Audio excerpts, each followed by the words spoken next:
I'm still just like testing this stuff every single day and seeing like where AI is good and where AI is bad. Tell me, what are the classic approaches that are just not working like they used to? Well, I was kind of bored of SaaS, actually. I was bored of like the go-to-market playbook the last few years. I think it's more important than ever. The bar is higher than ever to actually send relevant messages to people at the right time. So what new go-to-market motions are you seeing gain traction in? This world of AI, like how do you prove that a human is actually reaching out? Like if a human is calling, like that makes sense. I think I'm like, damn, why am I not doing this? And feel like, I'm missing the train every single day. No matter what I do, it's just not enough.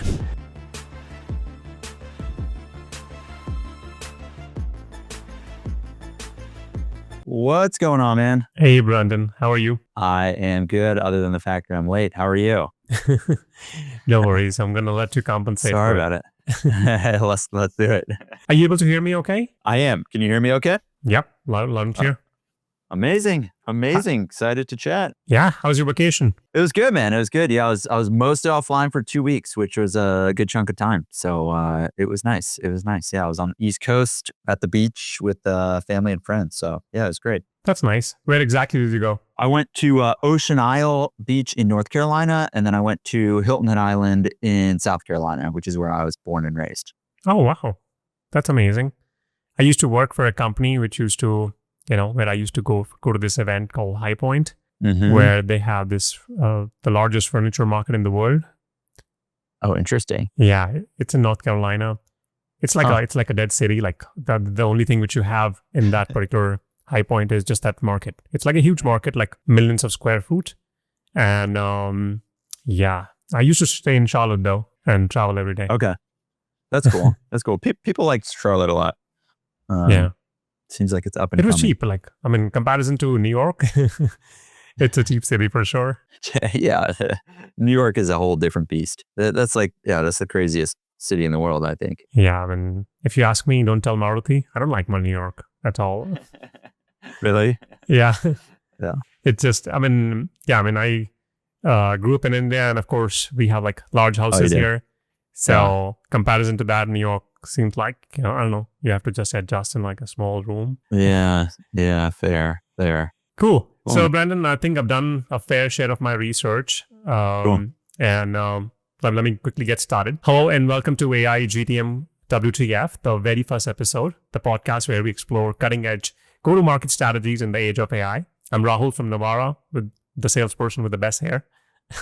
Today, we have a very special guest, Brandon Schott, the founder of the Signal newsletter, the hottest newsletter out there right now. Brandon is a two-time SaaS founder and a seasoned GTM operator. He ran global SDR operations at Zoom, helped build the auto SDR at Apollo.io, and now writes one of the top GTM tech newsletter out there. Brandon, thank you so much for joining us. Thanks for having me, Rahul. Very kind words. I appreciate it. I'm excited to chat. Yeah, likewise. Our theme today is standing out in an AI-saturated GTM world, in a world where every startup is kind of touting, and every sales team has some sort of automation. How do you differentiate your go-to-market? So, Brandon, you have been learning in public about exactly that. And as you put it, separating the signal from the noise in the modern GTM. We're going to dive into how founders and operators and every salesperson can build that differentiated GTM strategies when everyone is running the same place. Welcome again. Great to have you here. So I did some research, and you've had quite the journey in the GTM space, from leading teams to Zoom and Apollo to founding their own startup, Groundswell, and now writing the Signal newsletter. So tell me more, what drove you to focus on the intersection of AI and go-to-market? Was there like a light bulb moment when you realized that traditional GTM playbook, was changing, or was it like a series of insights over time? Yeah, I would say it was more the latter. I have sort of been tinkering with this stuff for a while, since when I was at Groundswell, which was kind of in the product-led growth, product-led sales space. And then we were starting to kind of expand to other signals. And my co-founder, Hari, and I started tinkering around with the OpenAI API back in 2023 or something. I forget when it exactly was, 2020. Yeah, I think 2023. Anyway, a couple of years ago now. And then just slowly continued to tinker with it. I actually didn't use AI a bunch when I was at Apollo. I was mostly just doing workflow automation stuff, which was powerful, but using very little AI. And then when I left there, I started consulting and doing some projects with Clay and orchestrating data. And then that kind of pulled me into doing more AI stuff. And so, yeah, I wrote a post called something like, it wasn't one single light bulb, but 100 little sparks or something like that. That's been my journey at least. And I'd say I'm like still very much so on that journey where I'm still just like testing this stuff every single day and seeing like where AI is good and where AI is bad. And so I think that there is a lot still to be explored. But the last thing I'll say is I haven't felt I was kind of bored of SaaS actually. I was bored of like the go-to-market playbook the last few years. And I have been like very much so re-energized by AI because I think I wouldn't say that the like old I wouldn't go as far as to say like the old playbook should entirely be thrown out, but it's definitely being rewritten right now. And the fundamental stuff still remains the same in go to market, reaching out to the right companies and the right people at those companies with the right message at the right time with the right offer. Like you still have to do that stuff, but now we have this lever of AI to be able to come in and like rethink how you answer those questions and how you execute and operationalize those questions in a way that like just literally wasn't possible 2 years ago. So I find it a very exciting time. And that's like the consulting work that I'm doing right now and the tinkering that I'm doing. And then definitely on the Signal, the newsletter is like you said, learning in public. I'm just exploring this stuff. I definitely don't have all the answers, but I'm trying to just as I explore this stuff, and some of it I'm creating stuff, but mostly I'm curating stuff and finding what people are doing that's successful and trying to share that out broadly because we're at a moment in time right now where we're all figuring this out together in real time. So it's exciting. Yeah, love that. I'd really appreciate, I mean, because you talk to so many companies, I mean, if you could do me a favor and during the entire podcast, if you can keep dropping any company which you think is doing a fantastic or exceptional job, or you feel like, hey, anybody who's starting their GTM motion right now should definitely check that out. It could be a strategy, it could be a tool. I think there's no bar, feel free to drop any name. So I will really appreciate that. And the idea is that we will put together like a list of all those tools, all those technologies, and for everybody to explore. Right? Sounds great. Awesome. So in your New Year's post, and I'm so sorry I've stalked you a lot, wrapping up 2024, you kind of wrote how the playbook is, dead or dying, and you just mentioned that again. Tell me, what are the classic approaches that are just not working like they used to? Maybe the mistakes people are still making. Perhaps share me an example of one tactic that has completely lost its edge in the AI saturated world. Yeah. Yeah, absolutely. So there's a few things I would say here, and I've very much so felt this firsthand and continue to kind of experience this. So again, I just want to reiterate, like I definitely don't have all the answers. What I am very confident in is that the old playbook doesn't work like it used to. And I think most people would agree with that. I've talked to a lot of people in the last year, and most people agree with this. What is the old playbook that I'm talking about? What do I mean by that? So I think if you just go out and run this kind of predictable revenue motion where you hire a bunch of SDRs, give kind of a B2B database and a sequencer and say, add 100 people into sequences every day, and you're going to get your 12 meeting quota hit every month. Like that just doesn't work like it used to. And it used to work, right? It wasn't obviously that simple, but that kind of like math made sense, 5 years ago. And even 2 or 3 years ago. It doesn't work like it used to anymore. So I'll briefly touch on why. I think it's interesting why. I think there's a few reasons. One, I think like inboxes are just inundated. Spam, capture is very powerful. We try to use AI to write emails, but Microsoft and Google are using AI to, deter spam from getting in their inboxes. So I think it's more important than ever. The bar is higher than ever to actually send relevant messages to people at the right time with a relevant offer and add value. We can go deeper on that if you want. I think that's like a thing that I've heard some people talk about, but I think it's still under discussed. I think the other thing is just like software is easy to build right now. It's cheap. Like I'm not technical at all. And like I can build software now and I'm starting to, and like there's a world where I would deploy software. I think there's going to be more software over time, not less. So I think this problem is only going to continue. That also means that there's more competition, right? So anyone listening to this probably has 5 competitors or 10 competitors. If you're a founder, you probably got tons of competitors. I'm not building a SaaS company right now again and don't plan on it because I just think like it's just so competitive. I don't know. I can't reason through it. I think you really have to execute flawlessly probably raise a ton of money and kind of just suck all the air out of the market, or raise basically no money. And I think there's kind of a barbell approach, and then you have a bunch of optionality. But I think people that are caught in the middle are going to struggle. But I think competition is really tough right now. So that's the other reason why the playbook doesn't work. And then I'm sure we'll get into it, but that's where this new thing called AI is helping us, and automation, where we can rethink what is the future playbook, and what is actually working today to generate top of funnel pipeline, to convert that pipeline into healthy revenue that retains and renews. These are hard problems. I think we're going back to the days of like the early days of SaaS, where it was like you have to do creative, thoughtful work, but you also just have to work really hard. And at least for myself, like there were a few years there where the playbook was known, zero interest rates were good, and I got complacent. At least I think a lot of people got complacent. And now people are, again, I'll only speak for myself, but like I'm feeling the pressure like I've never felt before to kind of reskill myself. And I genuinely feel like, for me, it's a moment of like, I need to either adapt or die. And so I'm like very much so having a beginner's mindset right now and trying to figure out like, what is this new world that we're living in? Could agree more. I mean, I think I agree with you like 100%, maybe more. Because I think every day I talk to my founder, I'm like, I feel like I could have done more. And there is something he would send me on Slack or I would find on LinkedIn. And I'm like, damn, why am I not doing this? And feel like, I'm missing the train every single day. No matter what I do, it's just not enough. And thank you for shedding the light on the fact that, the whole predictable revenue book does not live anymore. I think while every founder kind of agrees on it, I would kind of like to bring a different opinion where there is a world out there where they still believe this is the way to go. Hire a bunch of SDRs, they will make cold calls, give them a quota, and, just do the whole playbook.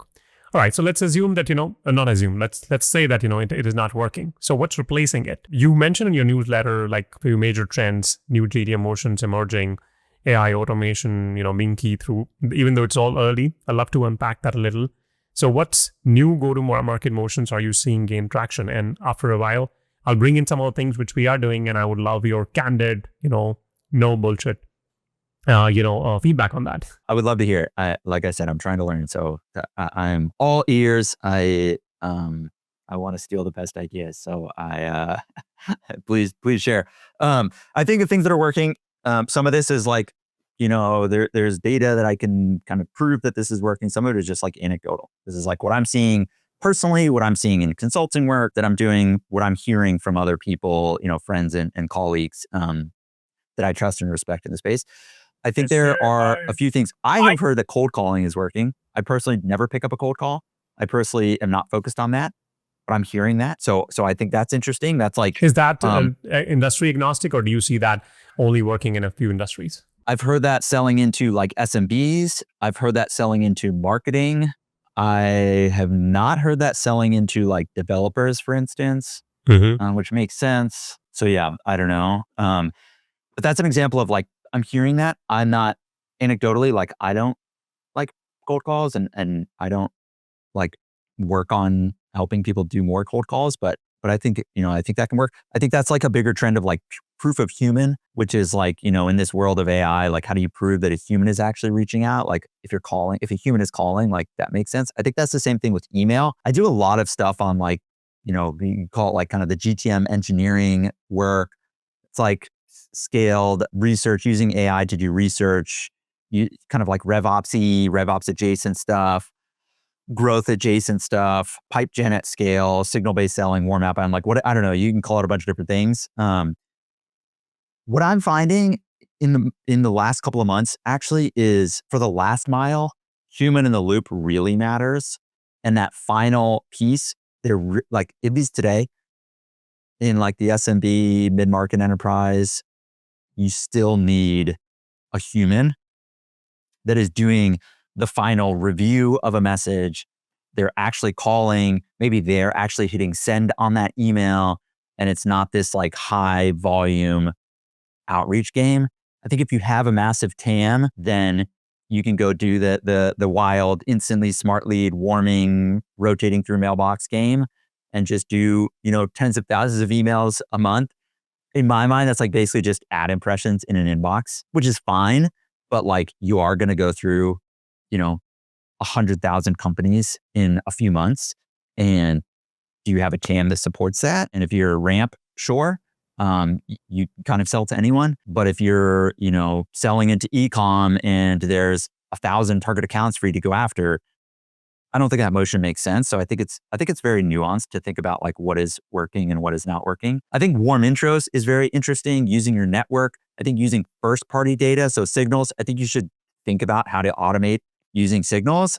I do think that's going to commoditize over time. And I see some chatter of like, oh, everybody's going to do this. It's still really hard to do. It's really hacky and like it's hard to actually operationalize signals in a smart and thoughtful way. So I think it's worth doing. I do think in a couple of years, like vendors will make it so that it's kind of one click. Even today, companies like Common Room or Unify are great in that, in being able to kind of like with a couple of clicks build out a signal-based play. And I think even like a ZoomInfo or Apollo, they're also working on that from like sort of a different angle. But I think that's worth doing. And then the other thing is in the signal realm, I think first-party data is going to become increasingly valuable. So in a world, let's say in 18 months, where everybody has job change data or everybody has new hire data, Clay obviously is also doing this. How do you differentiate? I think you differentiate by looking at your own data. So you look at your own close lost deals, especially if you have a bunch of reps. Let's say you have 25 reps. There's a lot of really rich data in those calls over the last 12 months that like those reps may not be at your company anymore. Or maybe they got promoted, or maybe they have a different territory. Maybe the person that you talked with 4 months ago is at a new company that's also in your ICP, right? There's a bunch of interesting stuff. And there's companies doing really cool AI work on that front. Momentum is one, Attention is another, Scratchpad is another. You've got kind of like Zoom and ZoomInfo. So Chorus, Gong, of course. They have a good integration with Clay, where you can kind of figure out how to operationalize unstructured data in call recordings, which I think is cool. And then the last thing I'll shout out here is a tool called Sumble, SUMBLE.com. I think we've tried that in the past. I think, I spoke to the founder. Pretty cool tool. Yeah, Anthony is great. By the way, I don't own equity in any of these companies. I try to stay 100%. I've actually like made a decision not to take any equity in any companies, just because like I want to stay completely agnostic in writing. So I'm doing like a sponsored piece. I want to explicitly say that. Otherwise, like I'm just going to speak freely and like honestly about the space and have no, bias, even if it's like subconscious, because I own some shares in some company. Even Apollo, like I didn't stay there a year. I don't own any shares in Apollo. But Sumble is great and they use job descriptions. There's really interesting things you can do off of job descriptions. So obviously you can do like a competitor displacement campaign, but you can do like adjacent companies that you might integrate into, or like, hey, I want to sell into like maybe I have a marketing software. I basically want to see what is the sophistication level of a company. I might want to see, are they using HubSpot yet? Or are they using Adio, which is like an AI CRM? And that actually shows me they're a little bit further ahead on the AI adoption side of things. So you could do that in Sumble and build really interesting lists. They have person data. They have teams who are using the tools. They just have a lot of cool stuff. And again, it's totally free to use. You can sign up. It's super easy to use. You can figure out how to use it in a couple of minutes. So those are a couple of the new like tools and like infrastructure that I would say are running the new playbook that is still emerging, I would say. You know what? I have like a gazillion questions. I'm going to stick to maybe top 5. Sure. All right. And I want to hear about what's working for you too. Yeah, I mean, of course, I'll talk about that in a minute, and that I'll reel that in the follow-up question.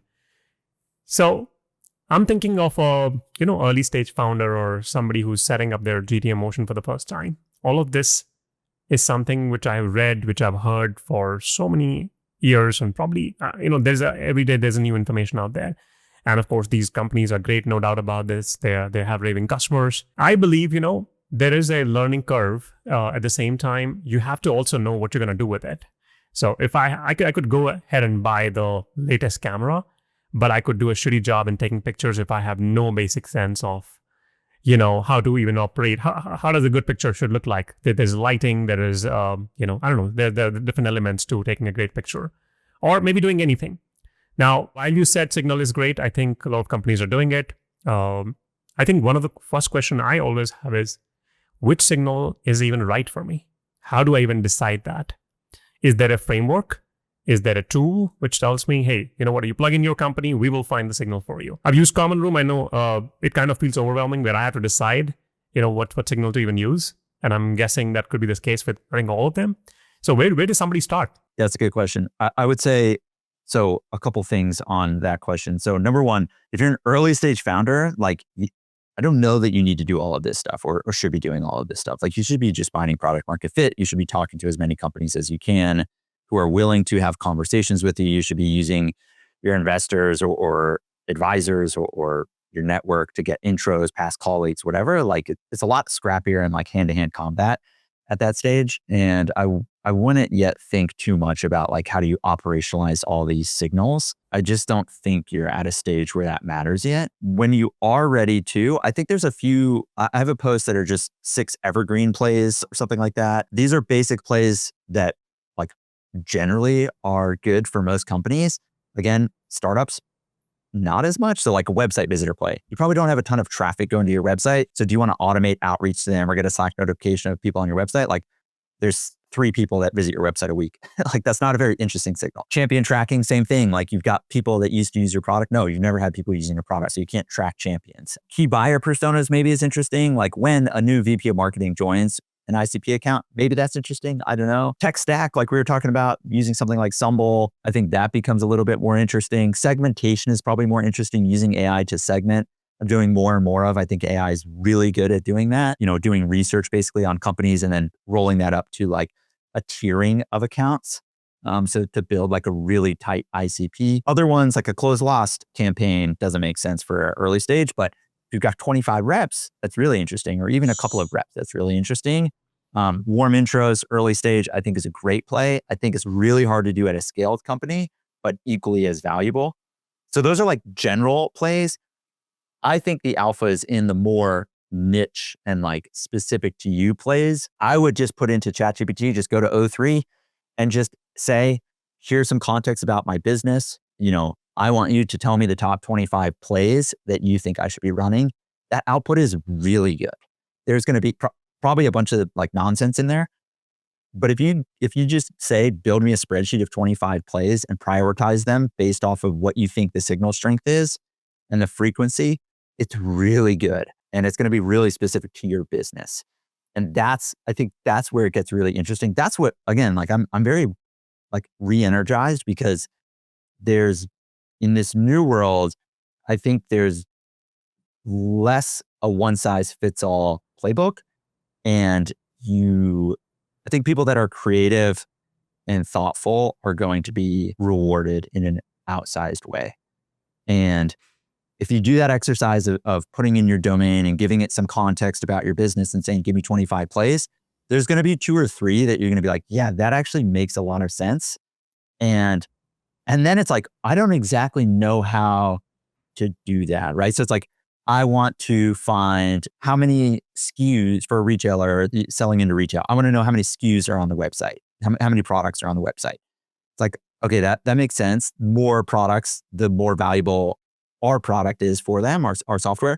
How would I do that? I don't know. Then it's like more of a technical question of like, how do I hack together tools to do that? How do I build an agent to do that? But the idea is going to be very specific to the business. Or maybe I sell SOC 2 compliance. And so I want to build an agent that looks at every website and shows me, does it have a little SOC 2 compliant logo at the bottom of the website? Or maybe I sell a product that helps companies in a certain way and like the price point matters. So I'm going to build an agent to go visit the website and see, do they have a pricing page, a pricing option for under $100 a month? These are all examples that I've worked on with companies. These are like very specific things that are not in a B2B database. They're not just like, what's the revenue? What's the headcount? What's the industry? What's the location? Like these, not to say those things don't matter, but there's this new layer of intelligence. There's this new layer of things that we can unlock now with AI.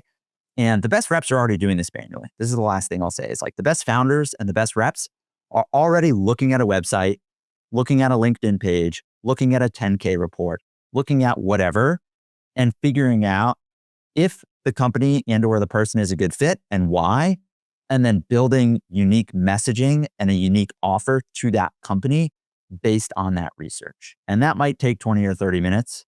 We now live in a world where you can just build out that workflow in a document, hand it to an AI and say, build out something that is actually scalable. And you can go run that on 50,000 or 350,000 accounts at scale. Tell me more So about that. Like, can you elaborate on that a little?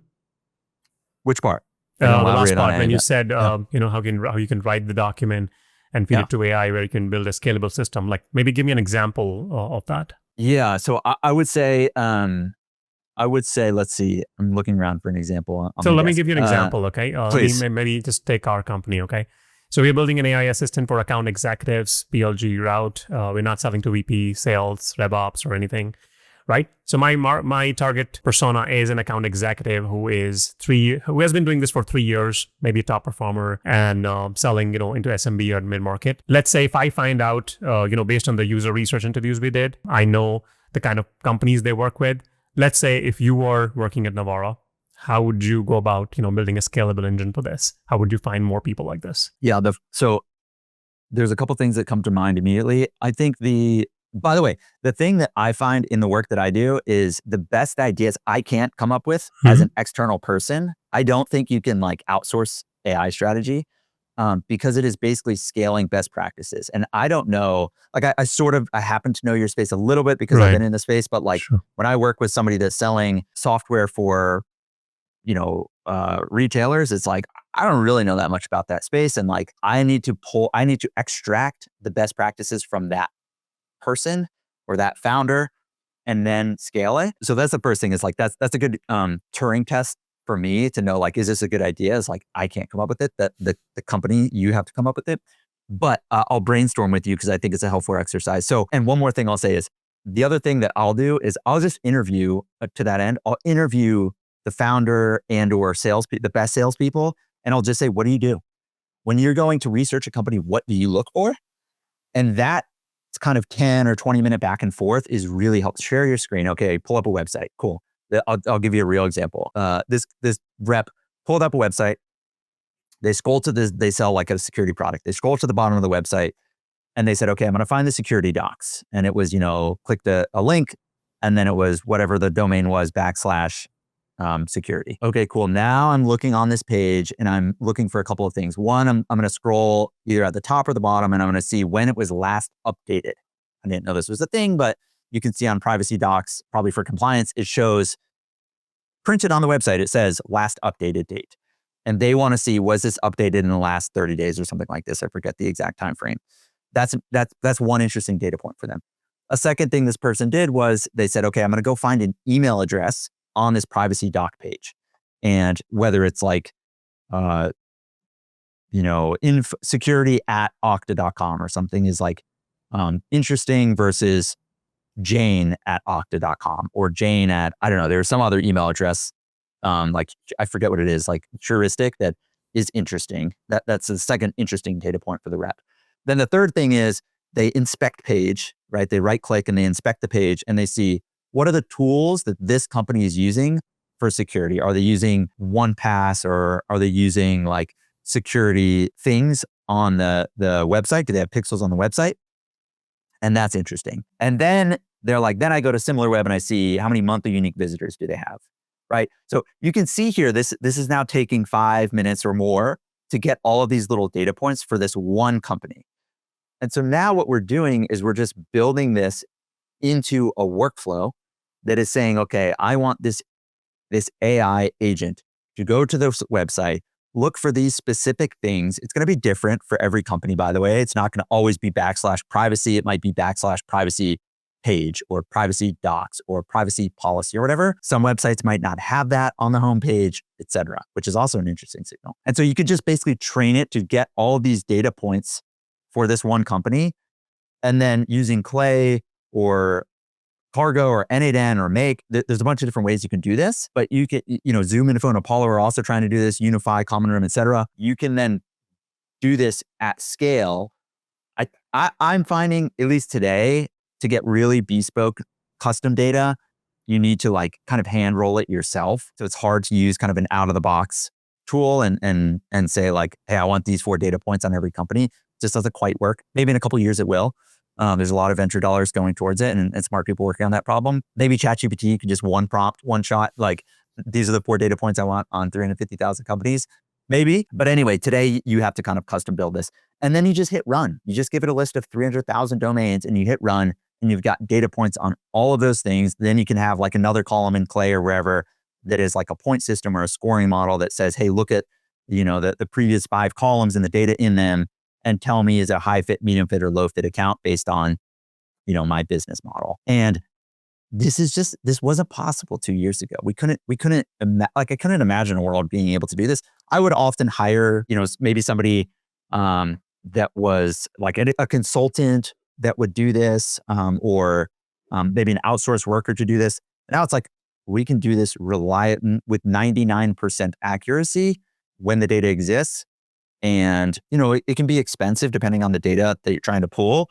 But it's magic. It's like, it's insane leverage that like, I do believe, last thing I'll say is I do think that like companies that are able to put aside their ego, like speaking for myself again, like I think I have had to put aside my ego in a way that I haven't had to do in many years. And I continue to like say, okay, I can't have an ego in this. Like I have to ask like, why do you need JSON output in a prompt? And it's like, whether I'm asking that publicly, ask that to a friend or ask that to AI, I can't have any ego in it because again, this is it's all new. And so I think companies, revenue leaders, go-to-market leaders that don't have an ego and are willing to experiment on this stuff and are willing to test and are willing to like not have it be perfect. I think these are the companies that are going to excel over the next couple of years. And the people that are just running the same playbook, I think it's going to be clear in a couple of years, like they are going to get lapped by the companies that are adopting this new way of doing things. Amazing. I'll tell you, I'll probably top it up with a few of the things we are doing. So when I was creating our strategy of reaching out to more account executives, and of course, we had a brand name change and whatnot. So we were trying to think about how would we go about warming up the domain. Now there's so many choices and whatnot. And I kind of spent like a week figuring that out. And one of the things which I missed is, hey, how did I get all these user interviews in the first place? And the answer was not one came through an email. All of them came through LinkedIn. Then why am I spending time setting up the whole email function? Maybe that could be used in the future. I can start the whole process right now. But then I have to think about, because my audience is on LinkedIn, the connection rate is high, the response rate is high. So why would I not think about how can I, send more messages, tailored messages, as long as I can, have the audience right. So one of the play which we are trying to run right now, and by the time this podcast goes live, this would have already been live, which is we have found 500 account executives in New York who work in the New York.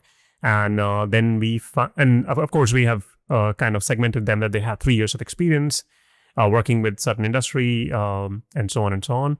And then we found their SDRs.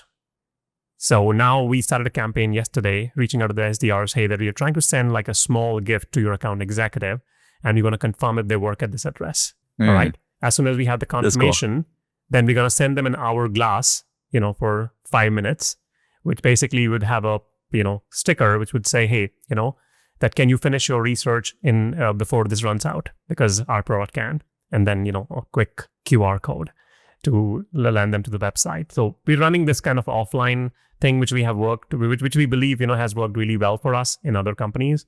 So we're kind of trying to bring that cross-functional practices. I think one of the company, I'm forgetting the name of the company, which does SOC 2, I think they did a fantastic job with the whole mat thing, where they said something on the lines of, hey, I don't know, something like sock, shoe, I'm forgetting the whole thing, but I think they did a great job. So that kind of inspired a lot of actions.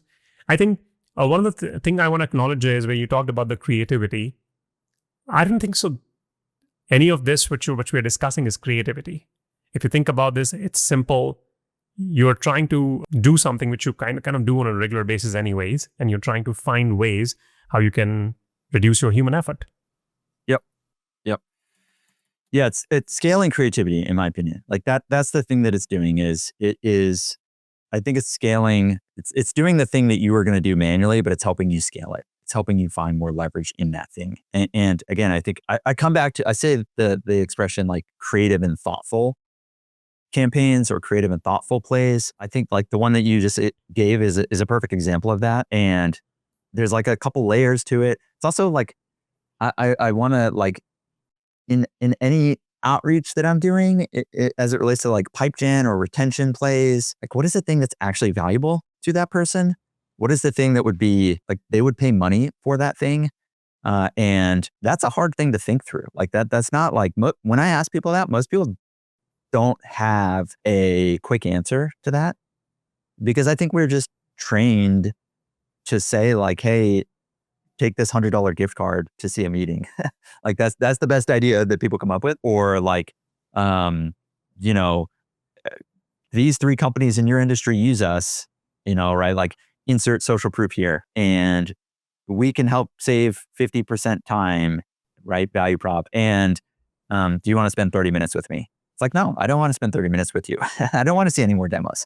That's not the world we live in. We're not running the 2022 playbook. And so trying to think through the offer, Alex Hormozy, who's kind of kooky, but I think like has some good stuff, has a book, I think it's called $100 million Offers. Yeah, I And love that book. I'm reading it as we speak. yeah, amazing. Yeah, it's a great book, and it's like a good framework of it's like internet marketing stuff. But I think B2B SaaS should learn from it. It's like this offer, this idea that like an offer should be so good that you'd be stupid to refuse it, and like that's a great question to ask before you hit send on a cold email or before you dial a cold call or before you do a gifting campaign. It's like, is this offer, is the thing that the call to action so good that somebody would be stupid to refuse it? Like most messages that I see, most messages that I've sent in the last few years are the answer to that is no. And so I think that's a good framework to have as you're building out emotion. And the thing that I'm starting to test with, and we'll see how it goes, but one thing that has been fun to tinker with at least is vibe coding something that is valuable to them. So doing some sort of like, the old school like HubSpot grader, website grader thing, kind of like a spin on that would be like for a security company, it's like put in your domain and we'll show you a health score of your security process internally. Or, for like a company that does call recordings and pushes to Salesforce, it's like authenticate to your CRM and we'll give you a health score of your CRM. If you send that and you can vibe code that thing. I can vibe code that thing and I can't write a line of code using something like Lovable. That is super valuable to a RevOps person, but saying like, hey, we take call recordings and push it to fields in Salesforce so that your fields are always up to date. Like that's not super valuable to them. But if they get something and they can, in a couple of clicks, see I've got 2,200 duplicate accounts in my CRM and only a 64% fill rate for medic fields, that's pretty interesting for them. They're going to say, okay, yeah, sure, I'll spend 30 minutes or an hour with this person and learn more about how they can help fix that problem for me. So I think there's just like a whole new, the aperture has widened on what is possible now. And I think the bar has just gone up. And so I think that's like an important framework to have. On the LinkedIn side of things, I also, when I was at Groundswell, I stopped doing all cold outbound and just doubled down on LinkedIn content because it just worked. Like my market was on LinkedIn and it was free. I enjoyed doing it. I got a lot of learning, especially early stage. I would learn a lot about the market that I was selling into, how to position in the market, et cetera. So there's a lot of like tangential things of value in doing that. It was good for hiring. It was good for fundraising. There's a lot of kind of byproducts of making noise on LinkedIn. And so I'm like very bullish on that as a channel and it's like sort of cringy, but it is what it is. I think it's a great channel that people are definitely like waking up to it as a channel and starting to like put real resources behind it. But I think it's still underrated and you have to have good content. You have to I don't think AI slop, like I don't think that works on LinkedIn. I don't ever like, I don't know, maybe it sort of does, but you have to have something unique to say. And so I do think there's like sort of still a moat around that channel. And I think it's definitely worth investing in as like a marketing channel that will work for the next couple of years. I think I can totally agree. I think even for us, LinkedIn is the number one source for meetings, for reading the signals, for understanding the human emotions, what is everybody thinking of right now about AI. I do have one final question before we wrap up. You mentioned about the vibe coding, and since then I'm kind of thinking of, hey, how can I scale this? Let's say if I were to do outbound today, where I know some of the companies which came out in the past where they said, hey, we could create a separate landing page for Brandon, separate landing page for Jeff Bezos, whatnot. I think they did a great job. But now I think with the whole vibe coding, how can you maybe can you teach us like how can we scale this?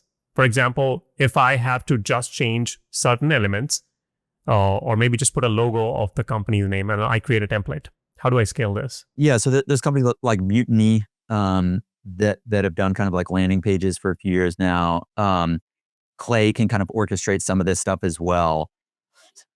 I think like a personalized landing page is one thing, or like a personalized deck, or like benchmarking specifically for a company. So if you reach out to a company and let's say you sell like SEO services for like restaurants, right? I would build a workflow that would automate the research of what type of restaurant do you have. So let's say it's a pizza restaurant in Austin. I would then find the 5 closest pizza restaurants around them, which can be done with AI. I would then look at the like Google or Yelp reviews of those 5, and I would benchmark the company I'm reaching out to against the other 5 and say, hey, you're number 3 on this list on Google search, on Google reviews, on Yelp reviews, on whatever else. And then I would offer like, here's how to get you to number 1. And our service can do it, but like, here are 2 things you can do today without using us that will help increase your ranking on this list. And that's available, very scalable thing to do. So, uh, and maybe the vibe coded part of that is just like some sort of like um, Claude artifact or something that just like makes that look nice, but the data could just be in like a Clay table, and piped in from Clay. And by the way, we haven't talked about this, but a lot of these are like very scalable things, and like you can run it on hundreds of thousands of accounts fine. You should really do this, like reach out to 5 companies, just manually do it the old fashioned way and see if that actually works. And then figure out how do you scale it and spend dozens of hours scaling it. But first, like do it manually, or think about like what is working today. LinkedIn is working. Great. Double down on that. Like there's a lot of, flashy things that pop across my LinkedIn feed or Twitter feed. And I'm like, oh man, I'm getting FOMO. I definitely should be building that end-to-end workflow, but like you can't do everything. And so it's like, what is working for me today, and make sure that I'm like dialed in on those things. And then I spend, whatever 20% of my time tinkering with some other things on the side.